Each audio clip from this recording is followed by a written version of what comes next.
j'ai présenté une forme de synthèse assez longue. Ça devait être dans les 9 minutes, un truc comme ça. Hein. Ouais. On est habitué. Une synthèse, finalement, d'éléments qu'on avait commencé à évoquer au Qatar. Ouais. Rappelez-vous, très rapidement, quand dans les premiers jours, il y a eu tous ces points d'interrogation autour de l'état de forme de Benzema. Est-ce qu'il va pouvoir jouer? Est-ce qu'il ne va pas pouvoir jouer? Autour des fameuses déclarations de Deschamps, il faut être apte pour le premier match. Ça vaut pour Benzema, ça ne vaut pas forcément pour Varane. De petites déclarations qui tombaient de façon...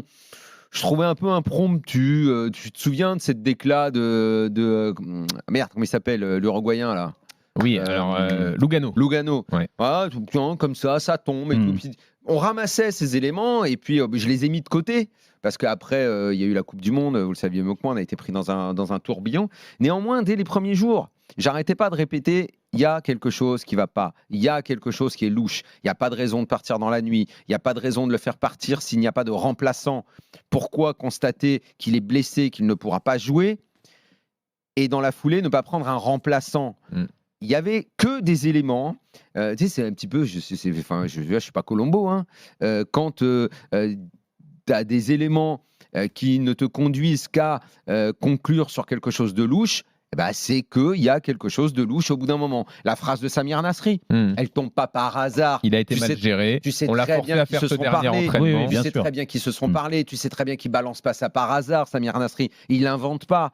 Donc ça aussi, ça fait partie des trucs que j'ai mis dans mon petit sac. J'ai attendu. Après, je suis parti. Je vous ai laissé là-bas.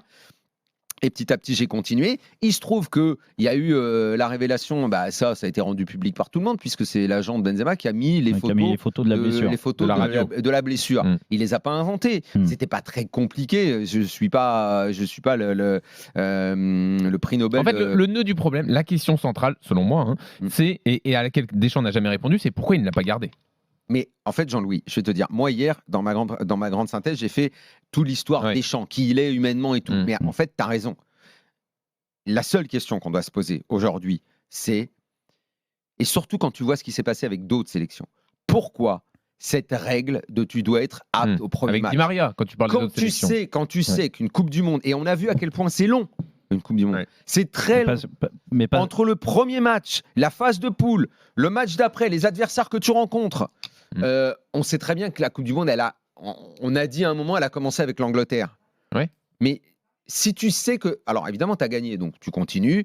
Tu as eu la demi-finale et tu arrives en finale. Et en finale, tu tombes sur une équipe qui te balade pendant 80 minutes. Et qui est l'homme fort de cette finale? Di Maria.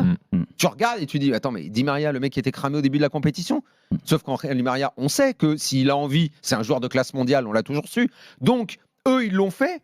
Eux, ils ont géré sans se soucier de savoir si tu pouvais rentrer, pas rentrer, si ça allait mettre quelqu'un sur le banc, un mec qui avait brillé avant et tout. Parce que moi, je me souviens avoir dit, donc vous pourriez me dire, mais tu te contredis. Parce que quand tu étais là-bas au Qatar, toi-même, tu disais, ouais, mais ça veut dire qu'il faudra que tu sortes un mec qui a peut-être performé et tout. Mais moi-même, je reconnais que c'est une erreur d'analyse. Parce qu'une Coupe du Monde, c'est long. Et tu te dis, bah oui, mais le mec, peut-être c'est pas une erreur quand tu parles de Benzema. Mais en fait, moi. Pourquoi tu te prives d'un moi, mec la de ce question niveau? que j'ai, Daniel, t'es quand même pas surpris de la gestion humaine ou la gestion des hommes, tout simplement, de Didier Deschamps? Non, je suis pas surpris, mais moi, j'ai toujours su. Je sais qui il est, comment il fonctionne. Mais je me dis, pourquoi tu l'as rappelé?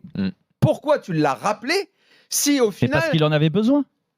Parce que c'est un pragmatique, Didier. Moi, je sais qu'il en avait besoin. Didier, mais pourquoi il le vire comme ça? Mais parce qu'il en avait plus. Mais parce qu'il en avait plus besoin. Parce qu'il a noté qu'il y avait un problème.